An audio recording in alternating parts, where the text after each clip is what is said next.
you have bricks available to you that you can use for lots of different things. So hopefully one of the takeaways you might have from this experience teaching summer school is things that you can do with just bricks in your classroom a little bit if you ever have a parent that donates bricks.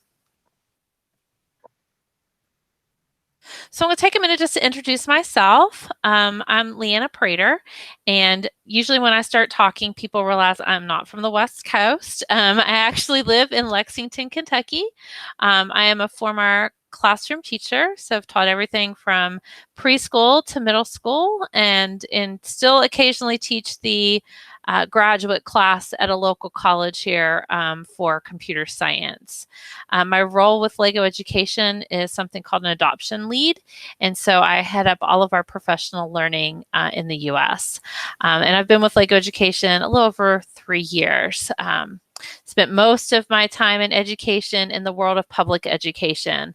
Many, many, many years in that space. So just kind of get a feel for who's in the room. And I know you probably don't have bricks sitting in front of you, but we have the chat feature that we can use. So if you are familiar with LEGO Education, well, we'll start with something a little lower. If you've heard of LEGO, you're familiar with LEGO as a company, and maybe you have LEGO at your house, put yellow in the chat. If you are familiar with LEGO Education a little bit, maybe you've used one of our solutions before, put blue. And if you're super familiar with LEGO Education, you're a big fan, you're a red. So just to kind of get an idea where everybody is. Lots of yellows. Great. Okay. Wonderful. So just a little tidbit about LEGO Education just as a company. So LEGO Education is a part of the big LEGO group. We focus solely on bringing solutions to classroom teachers. They started around 1980 because teachers started using LEGO in the classroom, and LEGO as a company really wanted to find a way to support teachers in that space.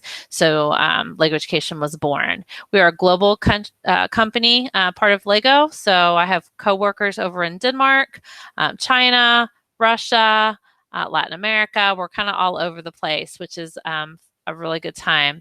Something else, just a little bug in your ear, you might want to keep on your radar. We have a program called LEGO Master Educators. They open up applications every year for that. You're free to check that out. It's a great global group of educators using LEGO in the classroom that's fun to be a part of.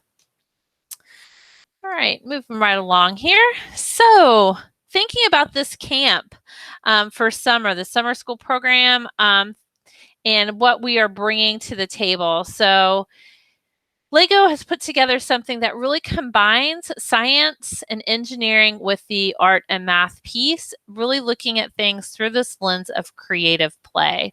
So if you're one of the yellow brick people, don't know a whole lot about LEGO as a company, playful learning is our whole approach to learning. So we deeply believe in teachers creating the conditions for learning to happen, and then being that facilitator to help guide students along that journey.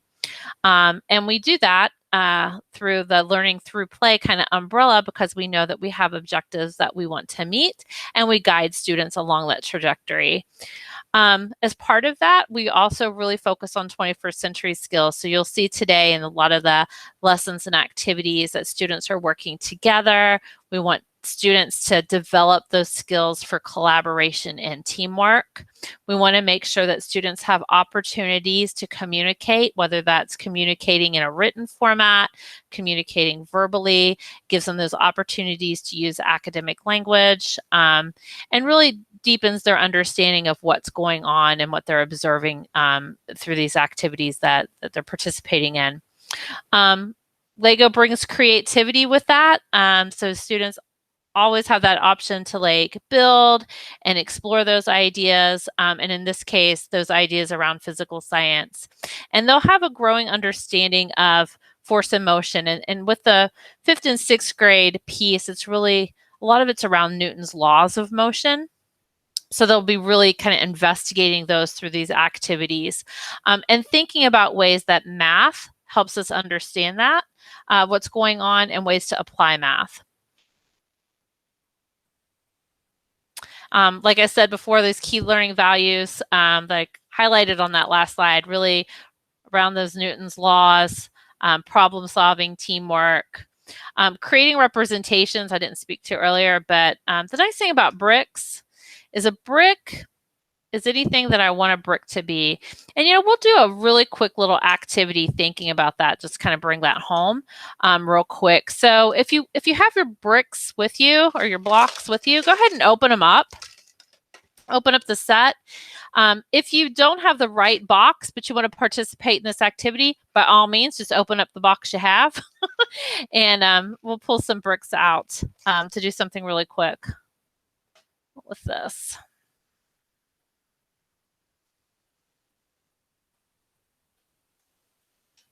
And I'll give you a minute.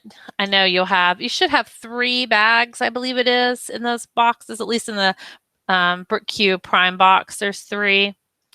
And then a little booklet that we're going to need here in a minute.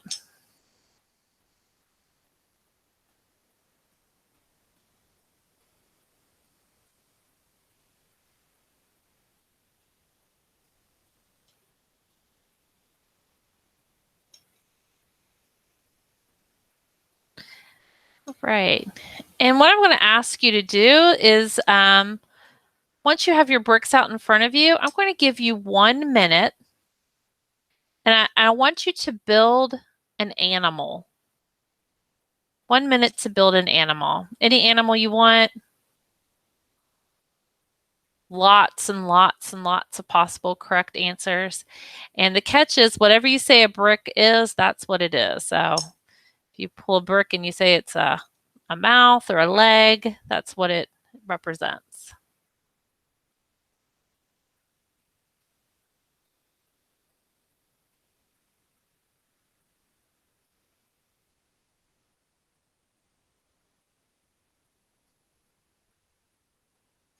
I always have to set my timer. I give people way too much time.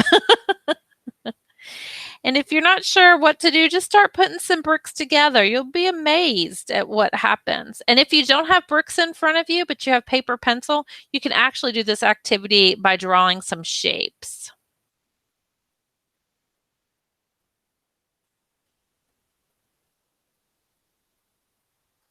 You probably have about 30 seconds left.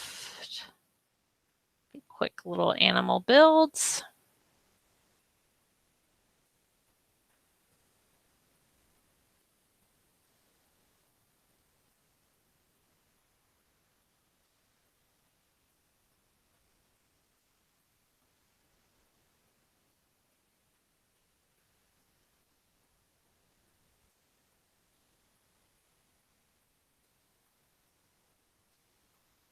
All right, start putting on your final little pieces. And when you have your little animal completed, hold it up for your camera so we can see.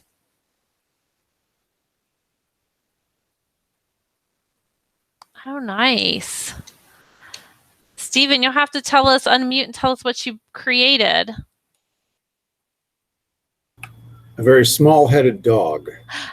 Love it. Jeanette, what do you have? Mine's just a cow laying down. Cow laying down. Awesome. Jean, what do you have?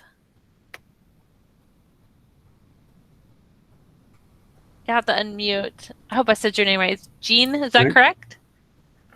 That is correct. I'm sorry. Okay, that's all right.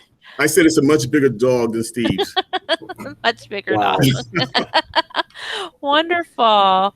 Mary, I see you have something down there. What do you have? Yes, I have another very skinny but big-headed. What is that centurion guy? Half animal, half horse, half man, half Centaur. whatever. There you go. Nice, nice. Awesome. Michelle, what do you have? A giraffe.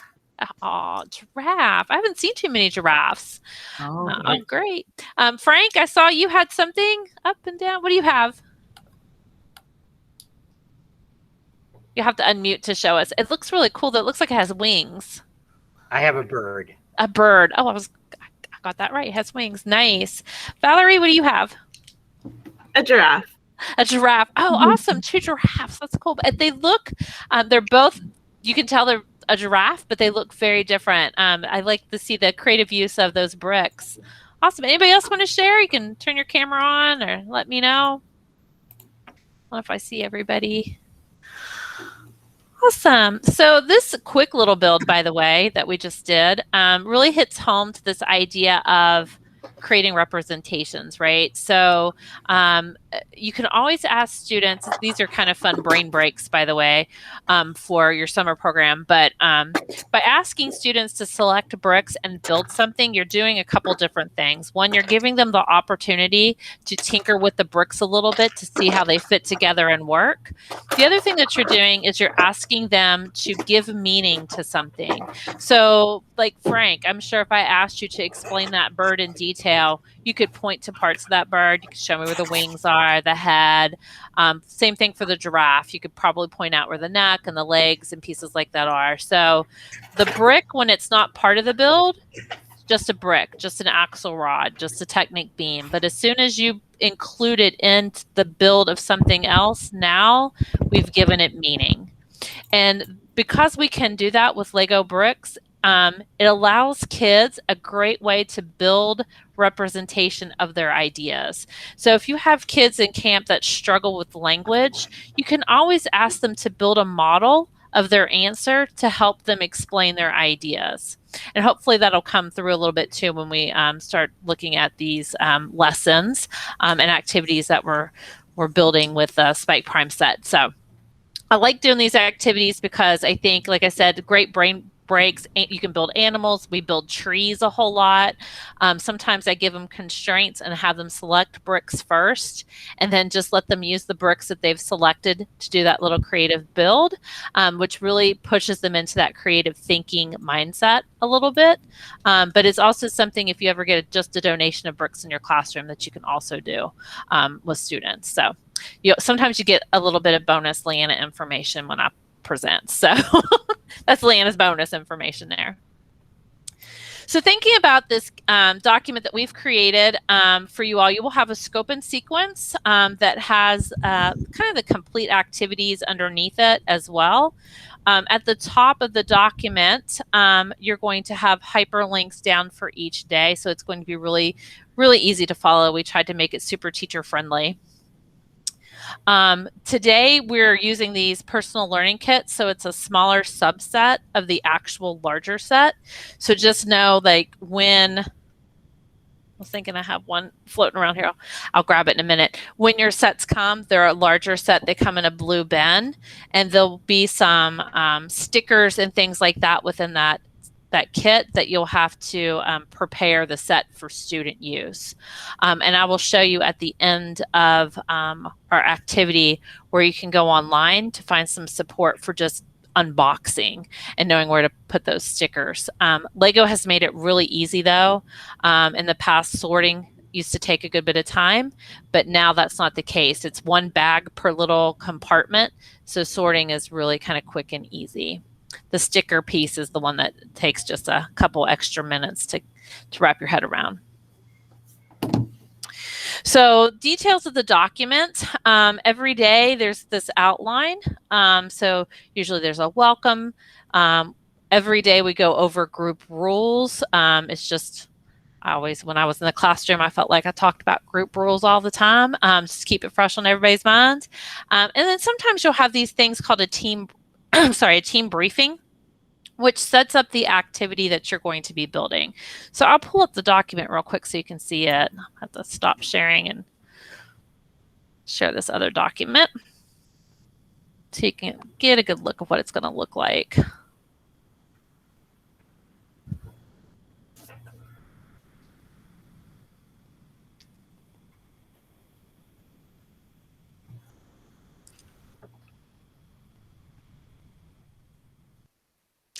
All right, so you'll see like we have some big questions that students are investigating.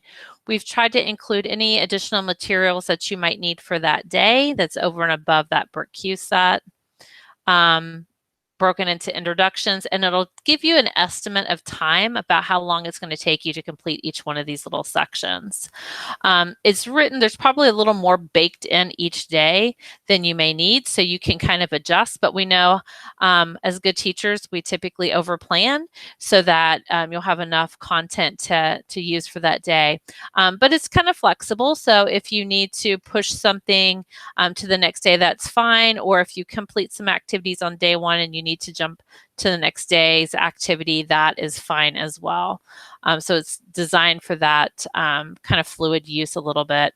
We do talk a lot about a design journal, and students will create a design journal their first day, and that's really to help capture those notes, make some drawings as they work through activities, and to reflect on their own learning, because we want them to get into the habit of that.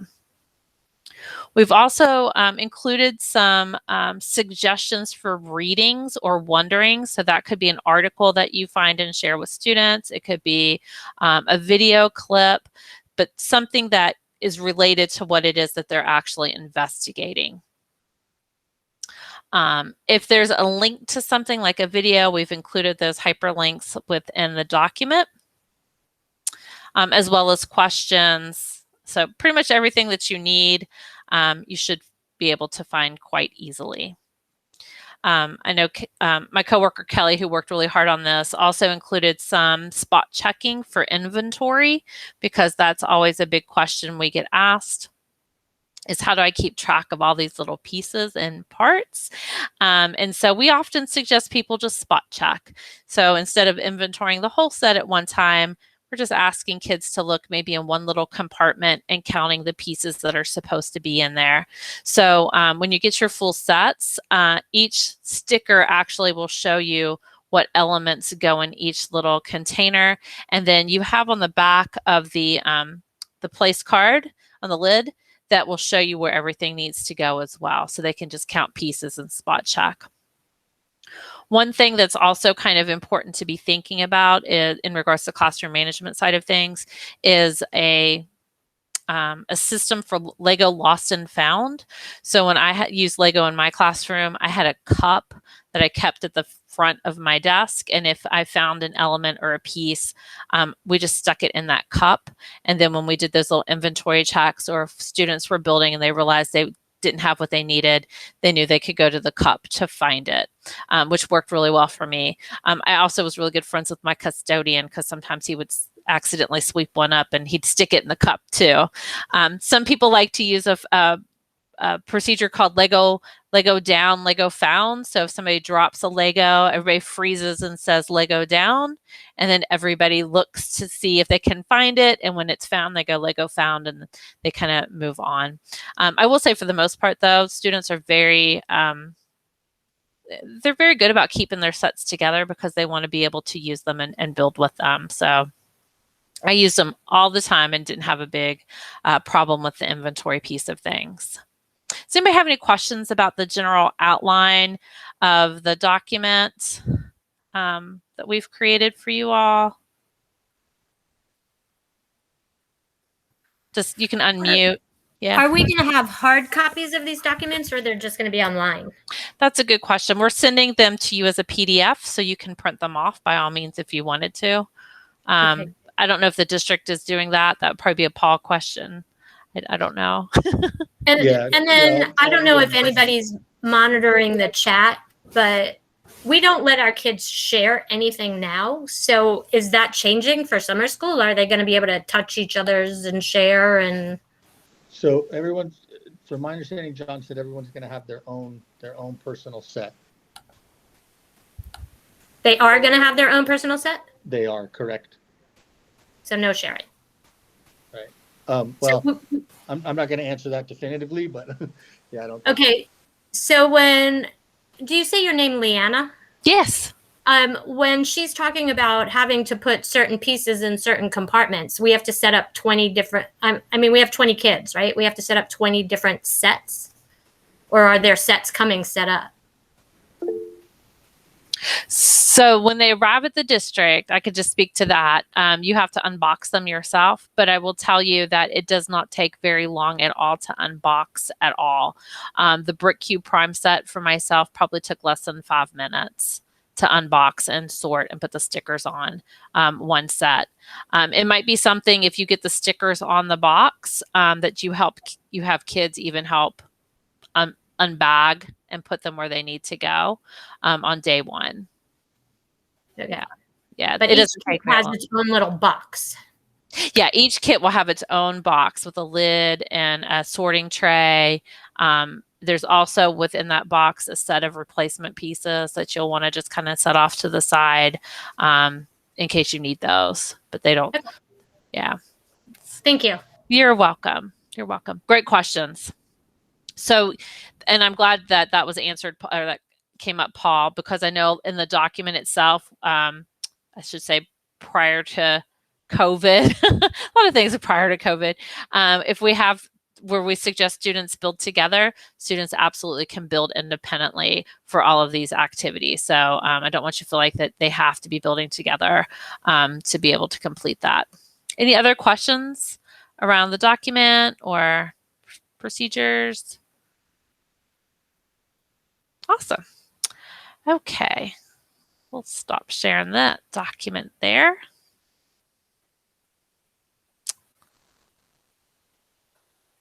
And we're getting ready to build or do a lesson called Gymnast. So I'm going to hold up this nice model here. This is what we're going to build this evening and explore with. This is a model that is actually used on the very last day with students. So it is one that that's a really interesting build, and it allows us to explore Newton's laws in a couple different ways. So this little gymnast guy, we can swing him back and forth. And he has weighted bricks on his legs so that his legs are very, very heavy. Something else that's really cool about this model when you build it is these pieces these little levers that move. And what they do is they add some friction and kind of help stop these wheels from turning. So we can set them so that they are off, that one is on, that the other one is on, or that they're both on, and kind of explore what happens when we have those set in different places. So with that being said, I'm going to launch our little kind of video here. Let me pull up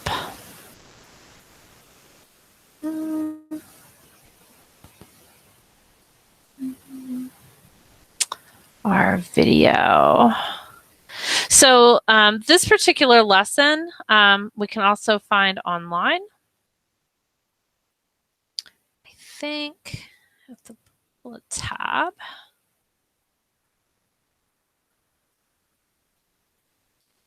I hope I grabbed the audio for this, but if not, so the gymnast lesson, I'm at education.lego.com, just in the BricQ lessons. And when you have it pulled up online, there's a little video that sits off to the right. And if I click play, it's actually going to walk us through kind of the start of this activity. My internet keeps going here. Wheels and explain how it demonstrates Newton's 3 laws of motion. This lesson features a gymnast-powered car that can move forwards and backwards. Students work together to build the gymnast model. Remind them to take turns building. After building the model, find an open space and try it out. You can mark a start position with a piece of tape. Students first swing the gymnast with the ratchet levers folded. Observe what happens. Ask them, why does it move like this? Next, they will explore what the ratchets do to affect the motion of the gymnast car. Flip one down. Pull back the pendulum 90 degrees and release it. Great, that's forward. Can students see a pattern in the movement of the pendulum car? Does the distance the car traveled between each swing decrease? Mark the distances traveled with each forward swing with BricQ. Predict what will happen if you release the pendulum, pulling it back as far as it can go. Mark your distance prediction with another BricQ. How far will it go? Will it go further or less? Now, what happens if you fold both ratchet levers in and let it go, touching your hand? Whoa! You can feel that equal and opposite force on your hand as the car pushes off and moves without the ratchets engaged. This lesson really amazes students and leaves them feeling like gold medal winners. So for every lesson that's in the summer school document, you can actually find these little videos online, so you can kind of get an idea of what it is students are going to be doing, which is nice. There's also a video for students to watch as part of the engage phase of a lesson. So because this is a gymnast, what we want students to do is really think about a gymnast. You know, what is the force that's required for a gymnast to move? So I'm going to play this quick little video.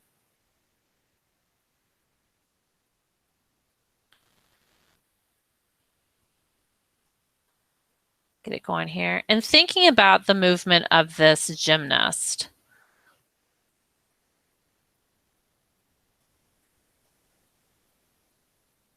And I will say with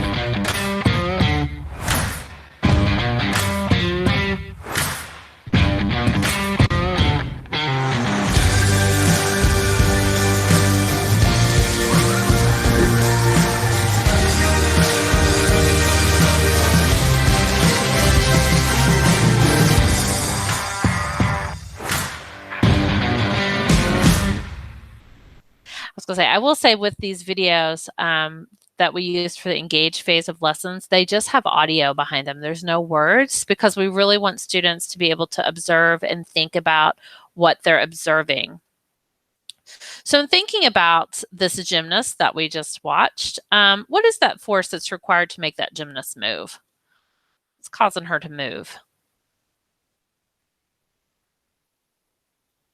You can unmute and just jump right in. Anybody know? Centrifugal. Gravity? Yeah, gravity. Yeah, that's part of it. What else? What's causing her to move? Friction? Yeah, well, friction, it probably helps her slow down at the end. Yeah, yeah, but it does impact her movement.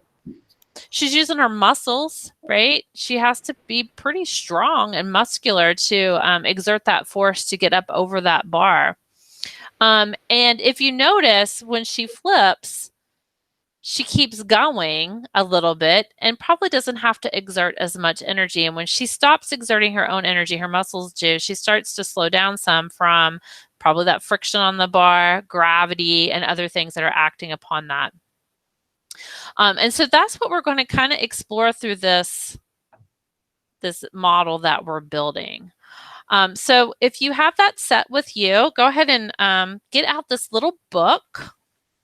Oh, here's the little book. I was really prepared. And I will say you'll use almost all of the bricks in the set. There'll be just a handful left over. And if you've never built with Lego before, I'll just talk a minute about how directions are set up. I'm guessing you can see my screen pretty well here. In the corner, you kind of have the pieces that you need up here. And then it's going to show you where to place those.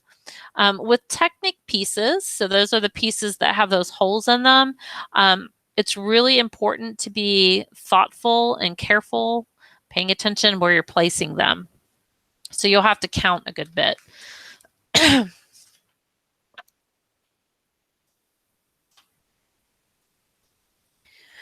When you get to a point where you're getting ready to start on a larger build, like when we get ready to build the gymnast himself, you'll see that little picture first and know that the steps that you're working on is actually leading up to build this little smaller piece at a time.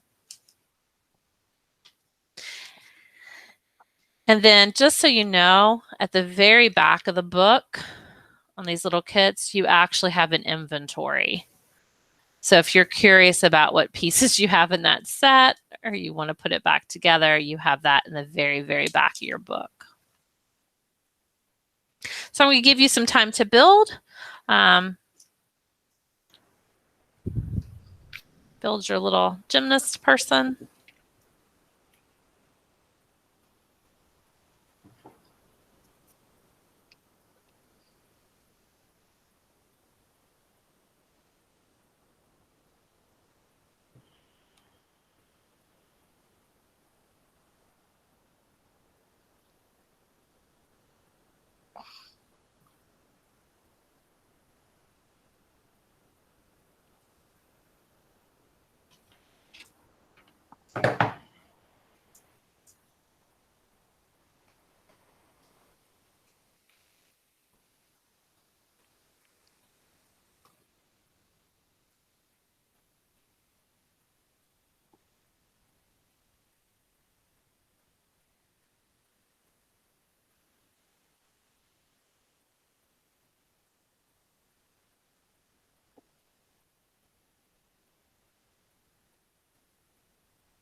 Mary.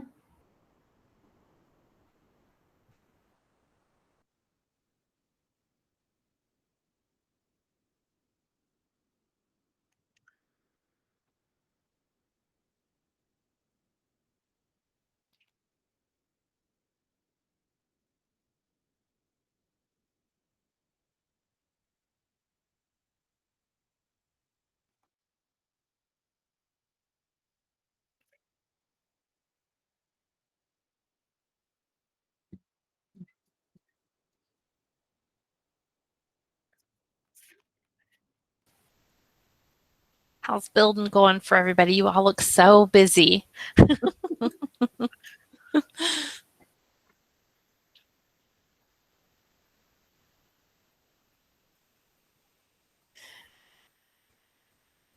Of course, always a race, right?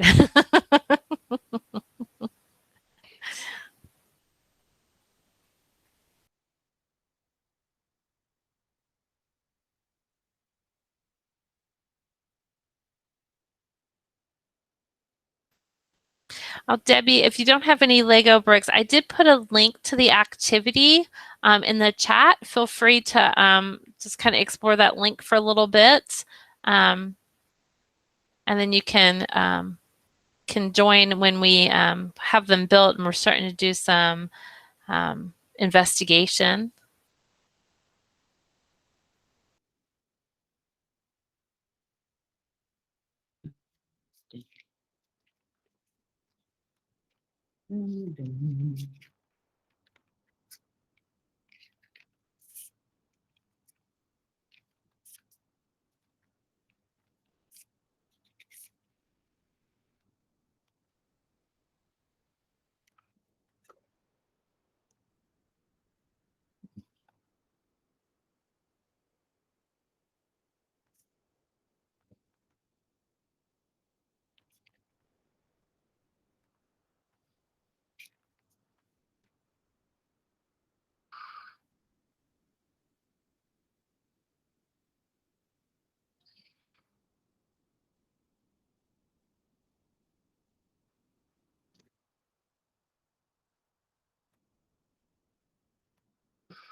And as you're building, I'll just say it's always good to think about things that you're maybe struggling with a little bit. I know I've built this gymnast probably 15 times already, and I can't tell you the number of times I put his head on the wrong end, like, or his arm on the wrong end, and I have to like reposition his arm. So things that you do yourself, chances are kids will probably do too.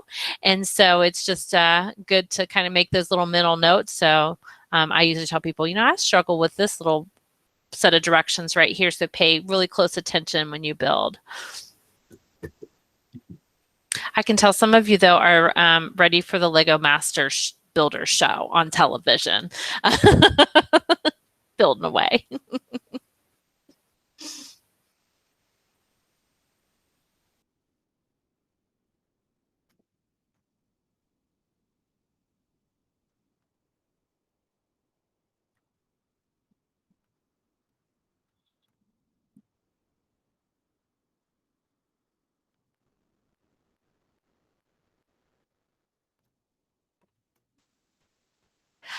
Hey, Debbie, the link to the Lego education lesson, I can verbally tell you how to get there. If you go to your browser and go to education.lego.com, up in the corner, you'll see a word that says resources, and it has a drop-down arrow. So you can drop down that little arrow and go to lesson plans. And then you can filter by products. You can filter by BricQ, Motion Prime. And then the lesson is actually called Gymnast, if you want to get there that way.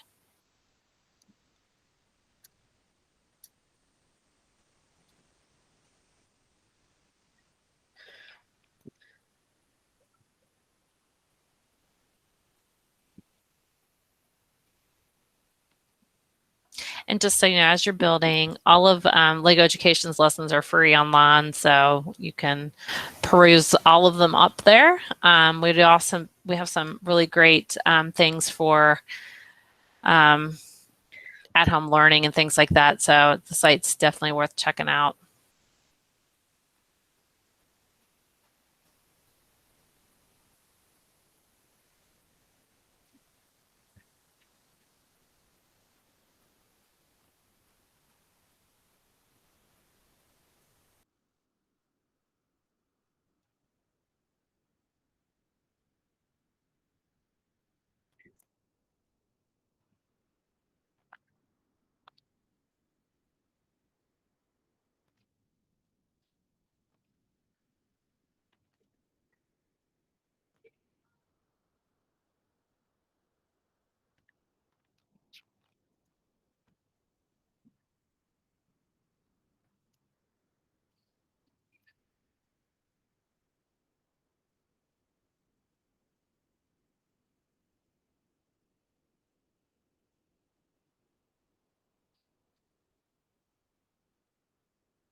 you get your gymnast built and you're waiting on everybody else to finish up, just let you know you can experiment. I'm going to move my camera down for a minute so you can see real quick.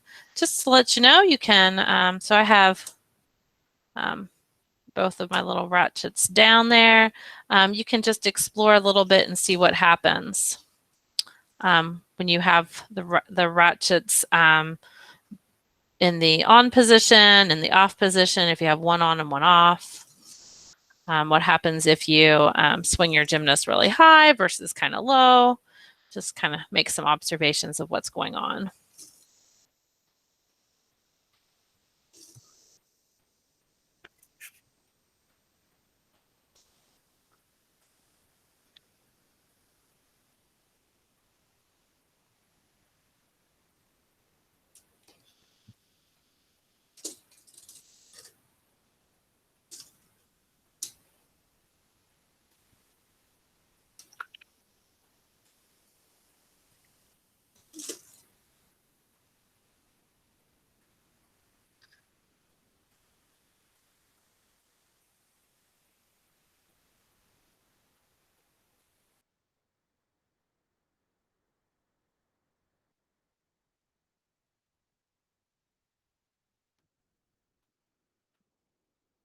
They go down.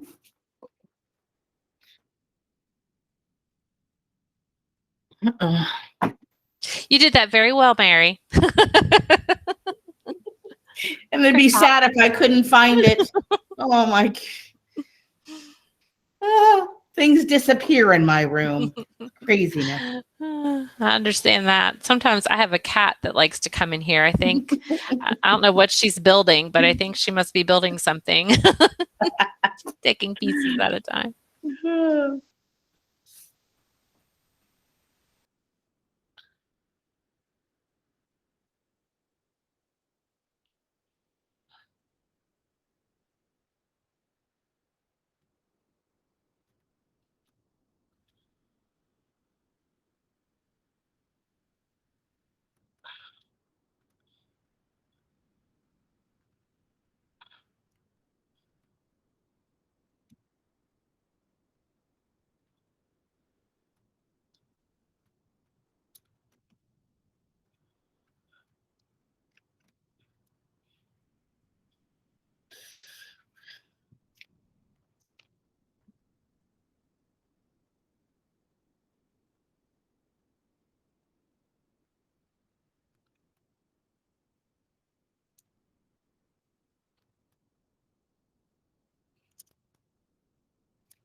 Knocked his head right off.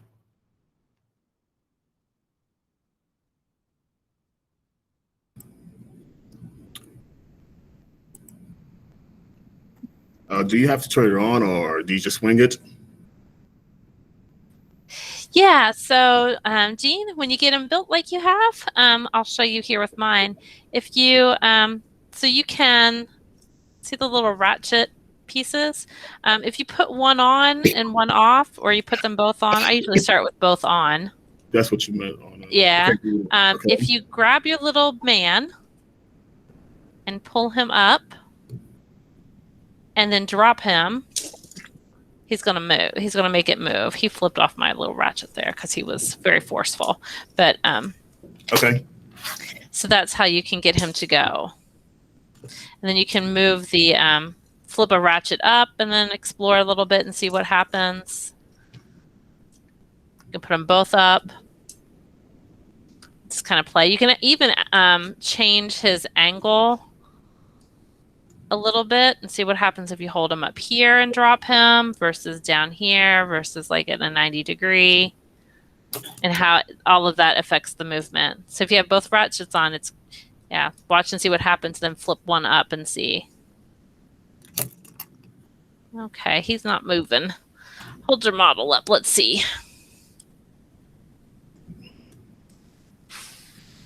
Okay.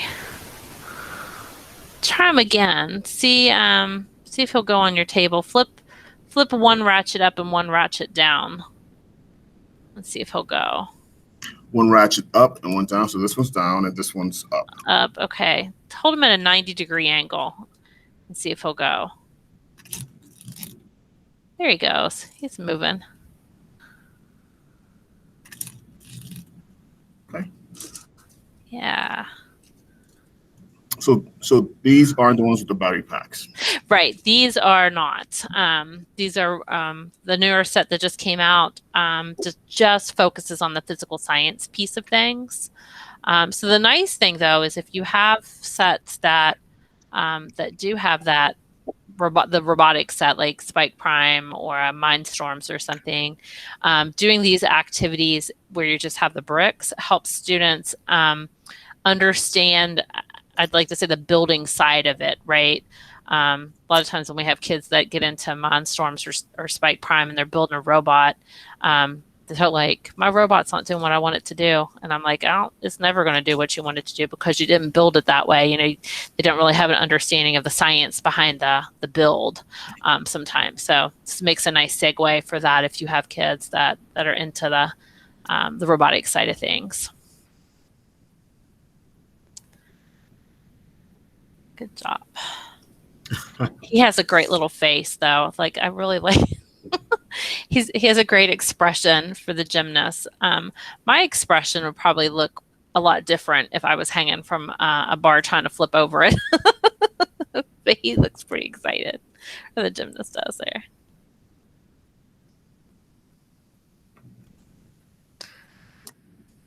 If you're having a hard time getting it to move once you have it built, one of the things that I noticed with this build is, you know, the friction of the tire. So you need to make sure that I had to go back and look to make sure I had the tires on the correct way.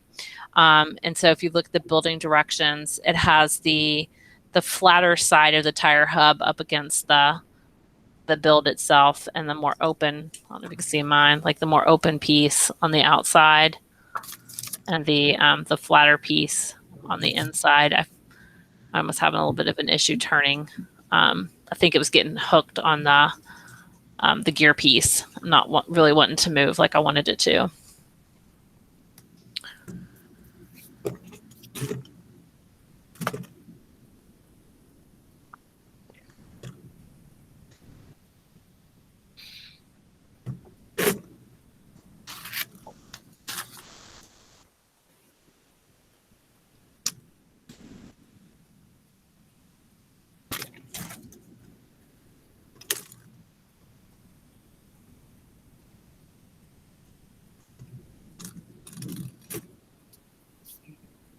It helped a little bit. Oh, good. Okay. If I had it the wrong way. Yeah, I did the same thing. I should have told y'all, these are all the mistakes I made when I build.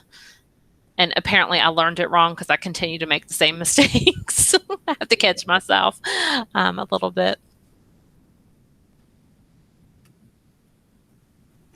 As you're wrapping up the build too, I'll say when you're building from the PLK set, it's a little easier because you're not having to also, students don't have to necessarily distinguish between like axle rods and counting studs on bricks and things like that.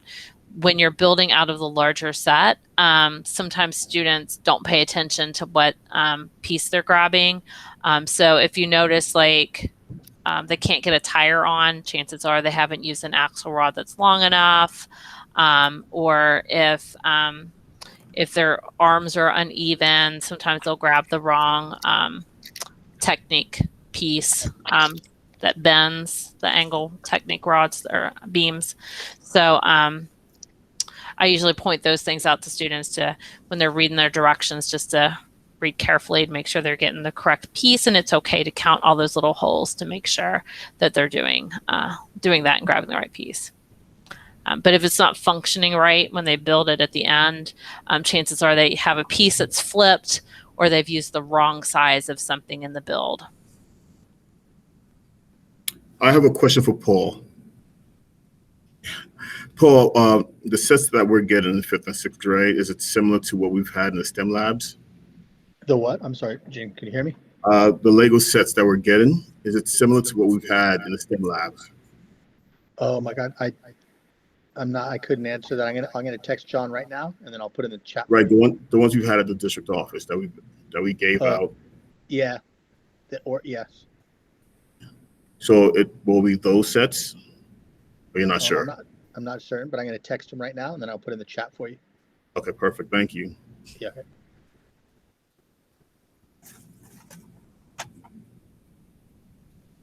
How's everybody else doing? Building, getting close to getting finished? Yeah.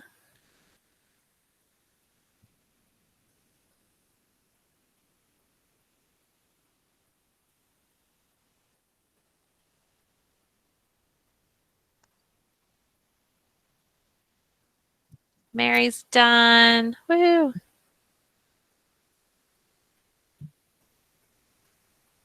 That was helpful, Mary. I'm gonna use your idea, and so when you're finished, I know Jean's done. Just let me know in the chat that you're done, so we can kind of get an idea of when to go.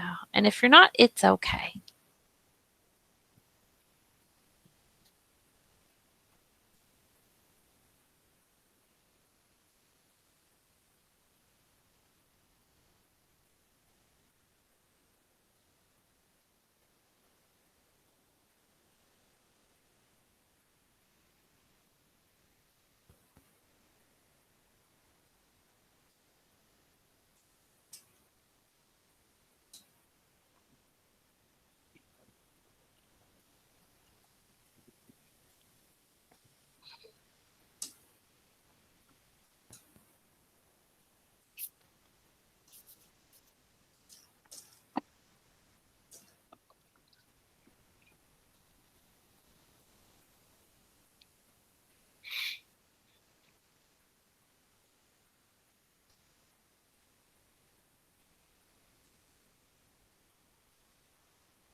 Ooh, Jocelyn and Valerie are all done. Yeah, you do have some extra pieces in that box. Yeah, not a ton. Probably just a little handful. You don't have to wait for me. I'm just a little challenged, but I'm almost done. Okay. I'm going to be one of those slower paced students in the class. It's all good. Yeah. So please don't wait for me. You're all right, Jane. No problem. Yeah, oh, Mary, thank you. It's nice to see you, Mary. I know. Nice to see you. It's been a long time. I know. And you know, my son's 18, so I haven't built these little things in so long. I'm feeling kind of like an idiot, but I'm going to get better. I'll be professional by the time summer school starts. Awesome. Actually, and you know what, to be honest, I feel like you all probably haven't had the chance to do a whole lot of hands-on things over the past year. So kind of getting your fingers warmed up again is always a good time. No hands whatsoever. Don't touch. Yeah.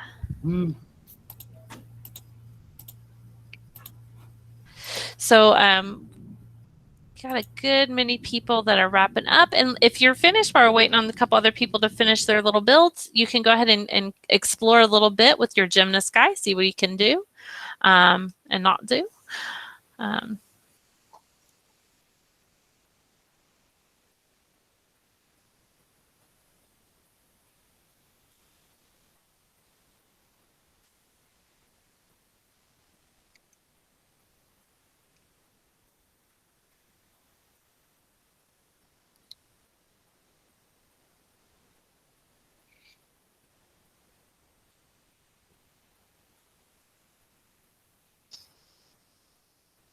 As you're working there, I will say for kids, they build at different rates too. So you'll probably have some students that are pretty familiar with Lego and building with Lego and will build pretty quickly. And you'll have other students maybe who are not as familiar. So it might take them a little bit longer at the beginning, but they get really good at it.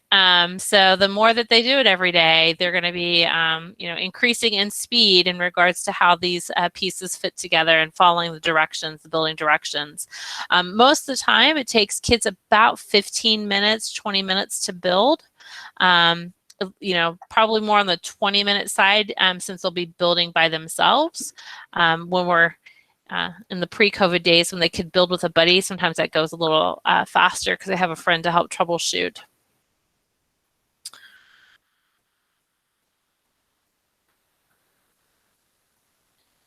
And Jane, I'm going to talk and let you catch up. You look like you're really close to being done. I can tell. Looks like you're putting the axles in. Is that right? Yeah, you're really close. Really, really close. You keep going. You'll be done in like 3 minutes. For everybody else that's finished, I want you to, I'll pull my little guy down here so you can make your little guy do what my little guy's doing here. I have both of my ratchets up. So both of them are up. And so that means that the tires are moving freely back and forth. If you move one down, you'll notice that when that ratchet's down, it kind of keeps that tire from rolling freely. If either one of them are down, it rolls one direction, but it doesn't roll the other direction a little bit. So I would just take a minute just to investigate how those ratchets work and make some observations to the movement. So you'll notice like my car can go this way, but not this way. When this one's down. When this one's down, I can roll this way, but not backwards. So kind of get a little understanding of how those work. And now I'm going to have you make a prediction. Because I have this little weighted man here, or gymnast. I say man, but it could be a girl. It could be whatever you want it to be. Our Lego person. What do you think is going to happen if I have both of the ratchets up, so my tires are moving freely? What do you think is going to happen if I lift my gymnast up at a 90-degree angle and let him go? How do you think that car is going to move? Do you think it's going to move forwards? Do you think it's going to move forwards a long distance? Do you think it's going to move backwards? What do you think is going to happen? And you don't have to tell me. You can just make your little prediction in your mind. If I, in the classroom with students, I would ask them a little forward. That's great. So people think it's going to move forward. I might ask them to, in that design journal that they've created, to write those predictions down in their design journal. And we might talk a little bit about why we think it's going to behave the way that it does. And then we're going to test it out. So I'm going to have you all test it out. So make sure both of your ratchets are up so the tires are moving freely. Lift your little Lego person so that it's 90 degrees. And I use the yellow arms parallel with the top of that blue square piece here to get my right angle, and then let him go and see what happens when you do that. Break his head off. Yeah, I caught his head earlier. I felt a little bad about that. Yeah, it moves back and forth, doesn't it? Well, I like dropped him on his head. He keeps rolling over my cord for my headphones too. We'll flip him up. He's flying. His foot is hitting that thing on mine. Yeah, he's just moving back and forth. And he eventually slows down, doesn't he?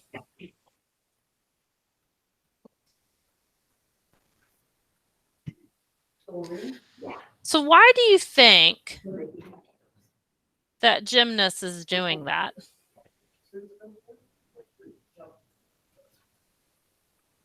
Why do you think when you have both these ratchets that he's just kind of, well, going back and forth?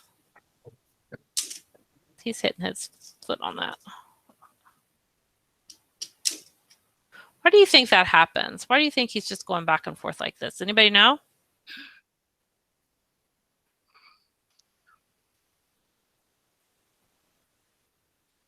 Well, it is because when it's oscillating back and forth like this, because the force actually it's a net force of 0.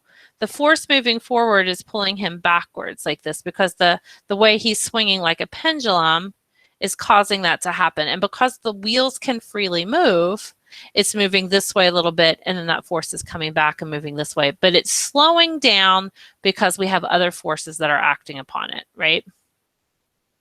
So we're going to move one ratchet down. So pick a ratchet, it could be either side, doesn't really matter, and put one down and one up. And now that we have one tire, or one, it can move kind of in one direction. Play a little bit with the tire so you can see.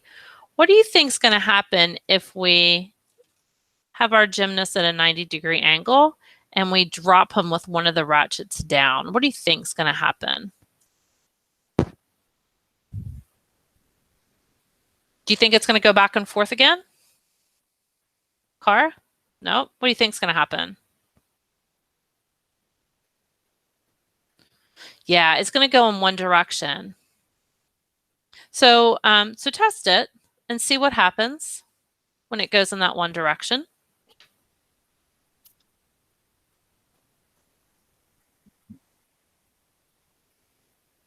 Does it go far, or does it kind of stop in places? What happens?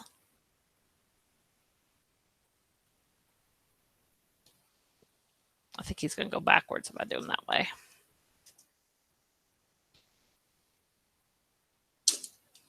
Oh, should have known.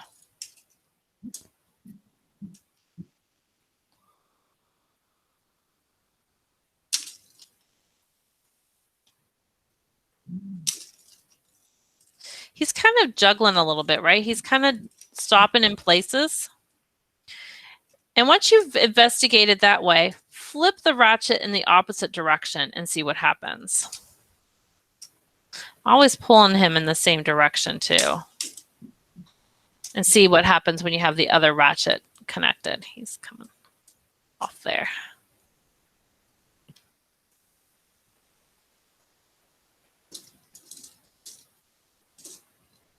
There, he's going a little faster.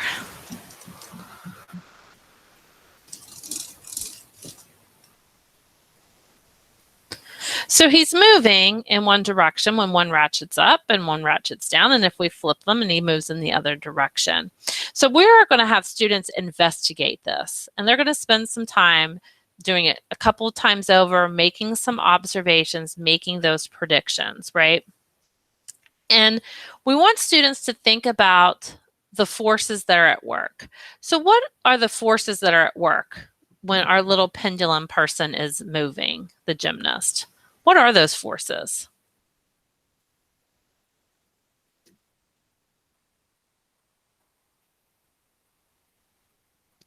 Anybody know? Come off mute. Guessing's fine.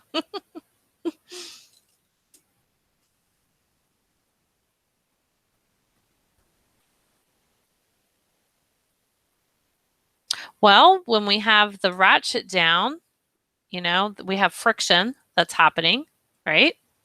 There's friction with the tires as it's moving against the surface. What's special about our gymnast? What's special about him? He's bottom heavy.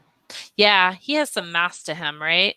And that's impacting how he is moving and impacting how the car is moving because of his motion and the impact that it's having on that car.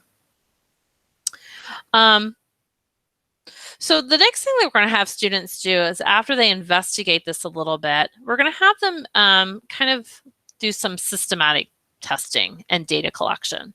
So you'll need some mask tape, and I'm sure you probably don't. Well, you might, because you all, if you're like the classroom teacher that I was, you probably have everything under the sun within reach. Scissors, tape, Post-it notes, markers, everything. But if you don't, you just need to have a way to mark kind of a starting point for your little gymnast. Tape is good. I actually was lucked out because we were painting a room across the hall. So we have frog tape over there that I went and grabbed. But we want to make sure, I'll turn my camera so you can see, that when we have students put this tape on the table, that it gives them a starting point every time when they do some investigation. And I would ask students, why do you think, if we're going to measure how far he's traveling here in a minute, why do you think we want to start in the same place every time?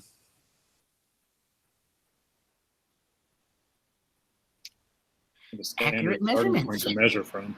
Yeah, accurate point to measure from, because if we don't know where we're starting, we're not going to get accurate data. And if students don't know what a variable is, that's a great way to introduce that to them too, because we want to make sure that that doesn't become a variable in our data collection piece or experiment.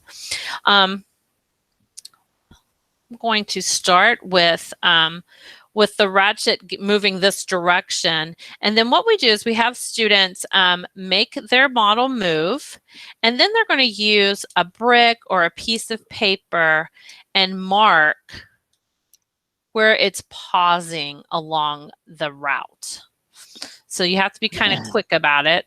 I do a lot better when he goes in the opposite direction. So I'm challenged. While you all are challenged with building, I'm challenged with reflexes, I think, and putting these bricks down fast.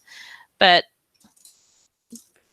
kind of like if he's stopping, I'm placing the bricks down where he's stopping.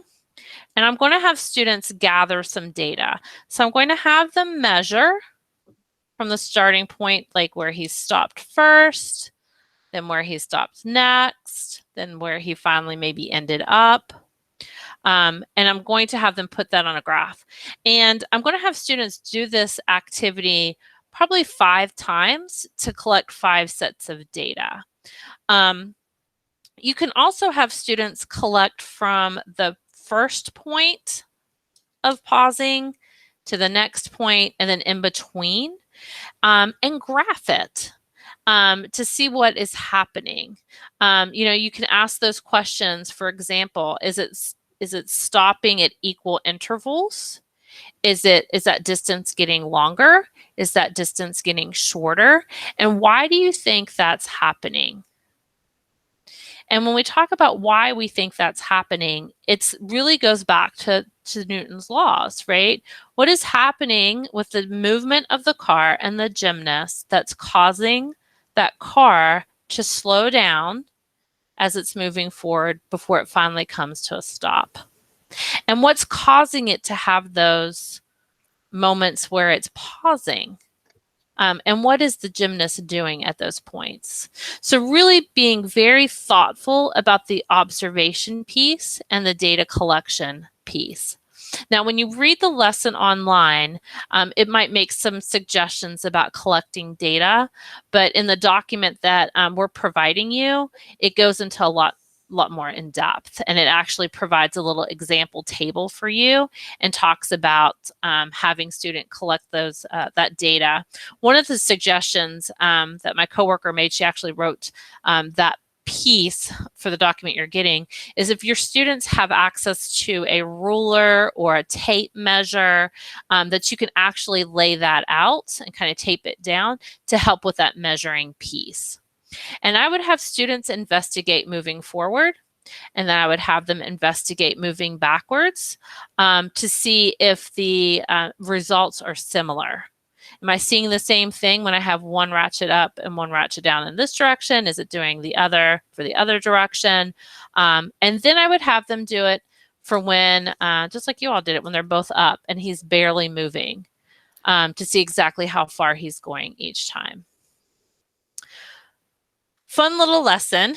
Like I said, there's really kind of, there's one other thing that we do that you saw our little person do, is if you have one up and one down, I can do it without him touching on my cord here, and you put your hand behind the wheels, what happens then? So you can test that out too. When you put your hands behind the wheels and then you let him go, what happens? And then collecting some data in that regard as well.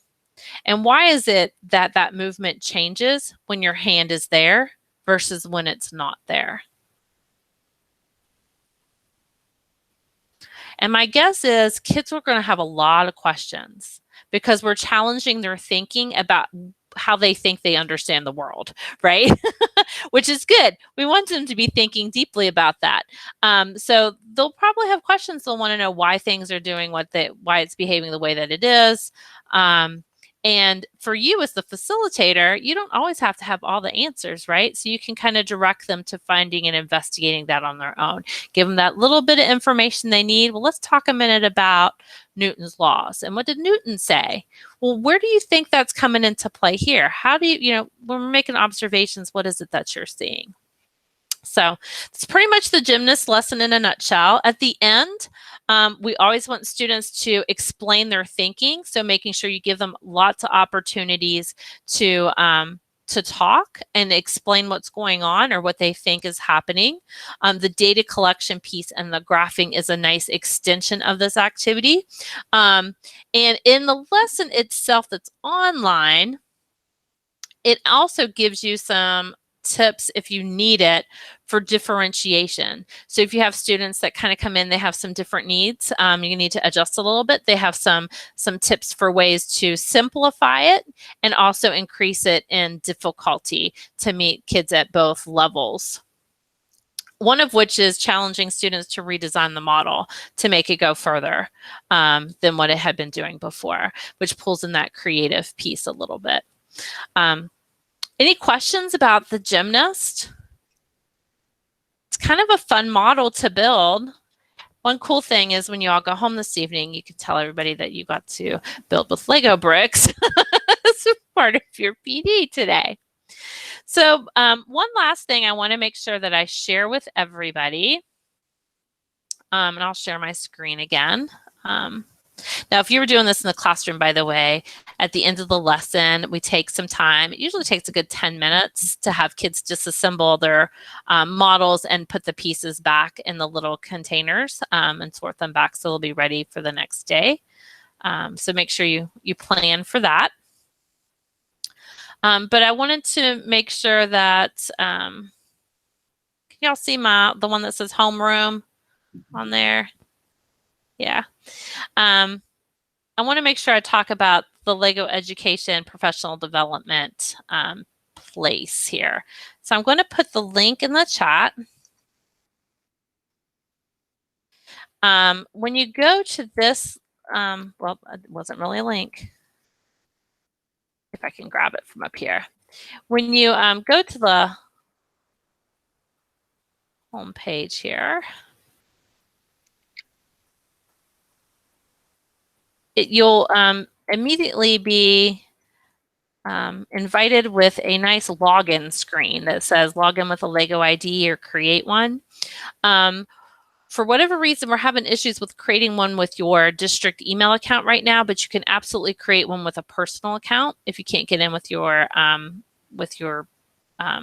work email address if you want to explore and check it out. The accounts are free to make. It sends you an email to just authenticate your email to make sure you are who you say you are, I guess, before I'll let you completely log in. But once in, you'll notice one of the options here is BricQ Motion Prime Classroom. So this is actually the set that you all will be getting. And I just want to make sure I highlight some of the resources that are on here for you.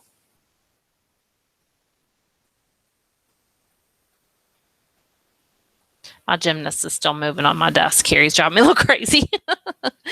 He's got some motion going. So one of the things you'll see once you're in the site here are some categories. So there's STEAM concepts, 21st century learning skills, pedagogy, and classroom management. You'll also find a link to our competency-based framework if you like a little light reading on how we've designed this.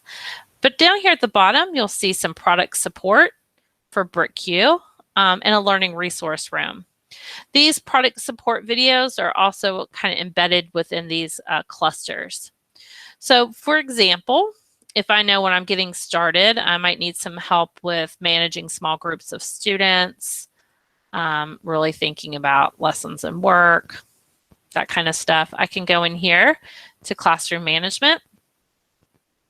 And I have some options. I'm going to talk about bursts and quests in a minute, but if I scroll down here, you'll see I have prepare to teach, and it's going to walk me through a unit and lesson overview, which is really nice. Preparing to teach with BricQ Essential or Prime materials. This will walk you through the whole unboxing, where to put the stickers, where, what's in the box, how to read that little card on top. This guided lesson was the one that we watched a little earlier. Goes a little more in depth, but it's the gymnast, the one that we just did. I'll pull him up here so you can see. So they're broken down. It all video. So it's a guide to things, a little closer look at the 5 E's within this lesson. So it breaks down each one of those E's, or actually clusters of E's, to investigate, and then reflecting on the lesson when you get ready to do it in your classroom. Kind of cool. The guy actually talking in this was one of the people who developed the set, which is kind of fun. So when you hear him talk, he's British. So he has a nice British accent when he speaks. Some of the other things, though, that are in here are these bursts and quests, and you'll find them sprinkled across all of those categories. And a learning burst is kind of short in nature, but it is anchored around a competency that LEGO Education has identified that really help teachers when they have these competencies for guiding student learning in STEAM experiences. So one of which is being able to differentiate learning experiences for students. So this whole learning burst focuses on just that, differentiating these learning experiences. They're actually using Spike Prime, which is okay because it's really about the strategy itself. When I click Start Learning, takes a minute to load. You'll see a little bit of information to get started. It'll show you students in the classroom that we're visiting and this particular teacher is part of this. And it just lets you navigate. We'll stop her for a minute. So it introduces you to some of the teachers in the classroom. This one, because it's Prime, it's all middle school students is who you'll see in these videos. So you'll see actual classroom footage, students using different LEGO products in the classroom. You'll hear from the teachers around strategies that they use. Sometimes what's working well, what's not working well. And then if you want, you can test those strategies out yourself. So really nice. I'm going to move Julie forward here. 'Cause and it gives you some interactive experiences as you work through it, just to kind of check your own understanding of things. Many of these have a companion guide you can download. She's moving slow because of my internet here.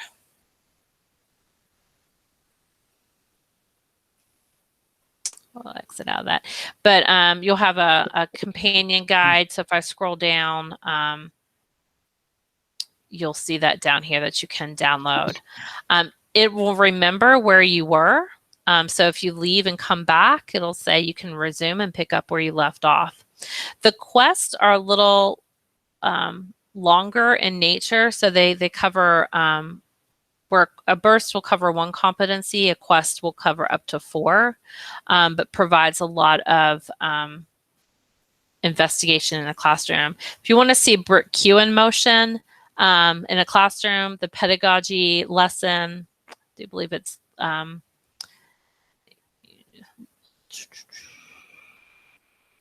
play and productive experimentation uses the BricQ set.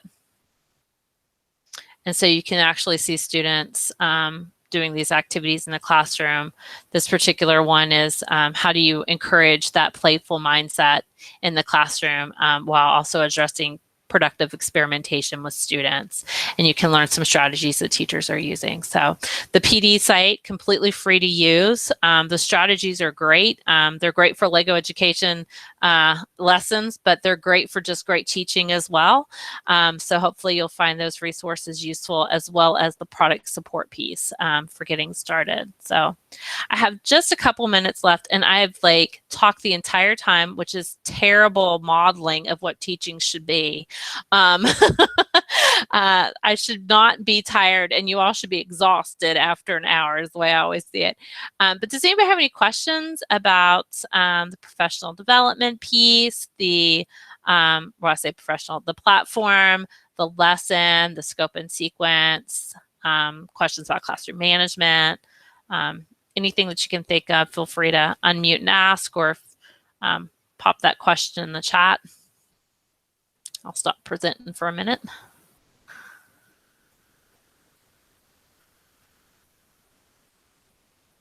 You might have already answered this while I was desperately trying to build my animal and the gymnast. But are we going? When will we have access to all of this that you shared with us?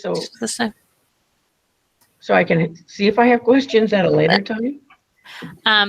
That's a great question, Paul. I'm not sure when they'll have their hands on the document that we've created. I'm guessing soon, probably. Yeah, John. We've made a Google site that we're going to give you, and so then you'll have the Legos because this PD happened, so you'll have those resources there, and anything that isn't added, John will be able to add that. So, and then as you'll see the tabs, it'll be like Legos and then math, language arts. So yes, you'll have those resources. I actually just texted him and asked him if we're going to put it out right now. Awesome. Yeah. The other thing that we created, I know that they've sent to, was thinking about the platform and ways that you can leverage that, is just kind of a nice 8-week guide. For some people get on that site, there's so much on there, they don't even know where to start. And so it's just kind of a nice little learning path to just kind of get your feet wet on the platform and give you some places to go to explore, starting with product support, because that's where usually everybody needs a little help getting started. Any other questions?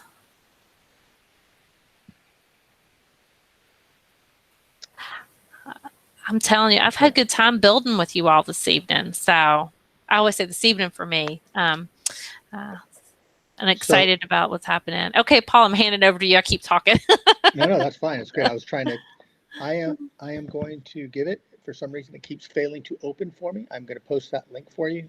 Give me 1 minute. If it doesn't work, I'm going to go ahead and ask you to email me. I know it's a pain, but just email me right now, and then I'll respond when the link shows up for me. But give me 1 minute, okay?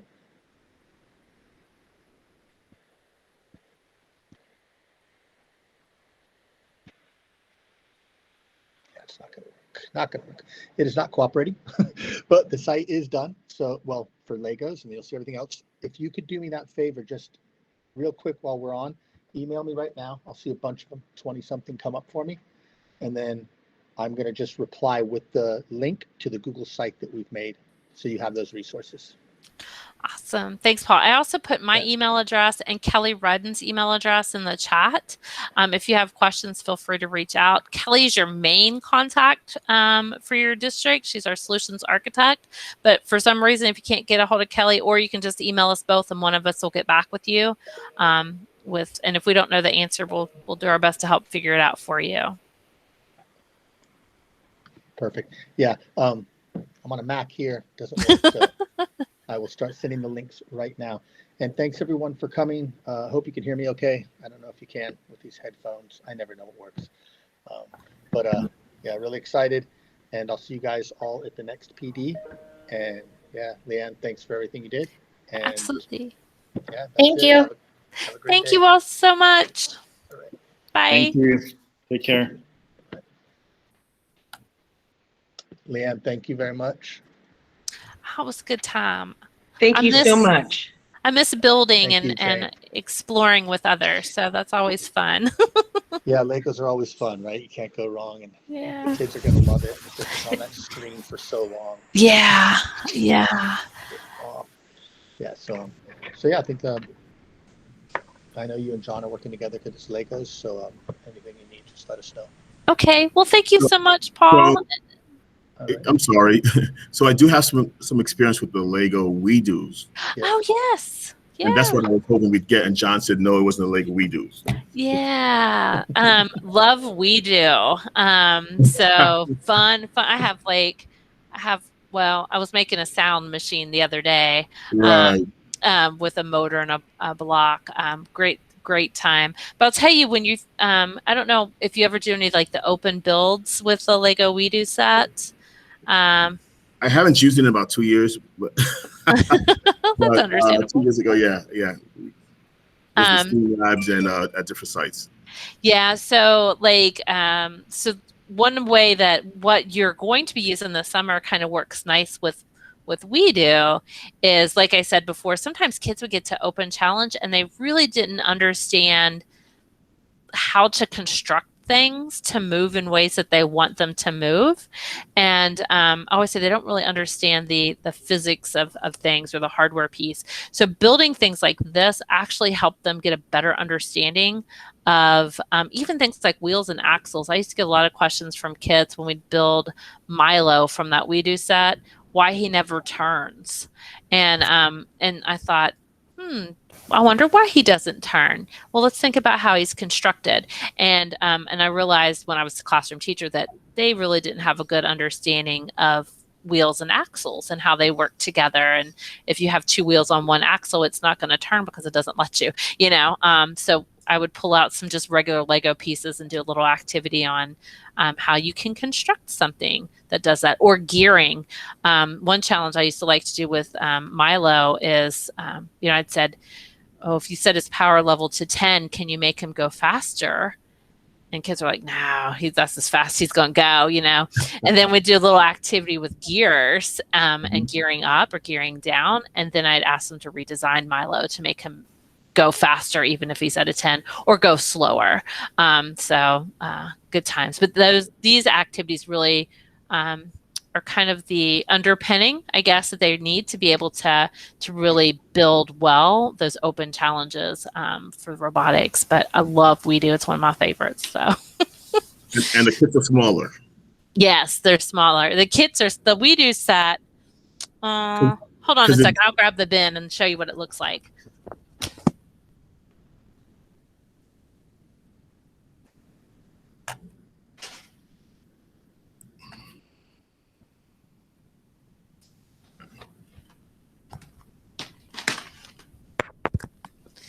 This is the bin for BricQ.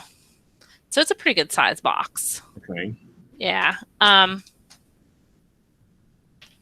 should have showed everybody this earlier. But so it has like this card on the back. So, I mean, there's a lot of pieces in here. That's very similar to the WeDo set as far as the card on the back and the stickers and compartments. Right. So it has a split tray, which is a little different from WeDo. And you'll notice this one's color it's sorted by color, which Okay, makes good. it really easy for classroom management. And then it has books that we didn't have with WeDo, and mine aren't in here, but it has books for building. Because WeDo has the software, so all of the building pieces are within it. So that's how it's a little different. But yeah, the bin is a little larger than a WeDo box, but it's set up very similar to WeDo. Easier to sort though, because they went with the one bag per compartment. So with 20 students, we should be getting about 20 kits. Yeah, that'd be my guess if they're doing one-to-one. Is that right, Paul? They're doing one kit per student? Yep, one kit. We got one kit per student, so that should work out really well. Yeah. Yeah, you're gonna get a lot. Can you hear me okay? I know there's something's wrong with my sound. Yeah, so there's gonna be a lot of materials like with Legos, and then also you're gonna have a ton of math materials. Yeah, so you're gonna walk away with some good stuff. Yeah, it might be a good idea to have the kids help out with that, because I don't know, it took a while to put the WeDo set together. Yeah. That was a different size putting it together, so I'm pretty sure that it would help if a few kids kind of helped and put them in the compartments and the stickers. So that would be great. Yeah. Awesome. All right, guys. Thank you. Well, thank you so very much. You guys have a wonderful afternoon, evening for you. You too. All right. Bye. All right. Bye.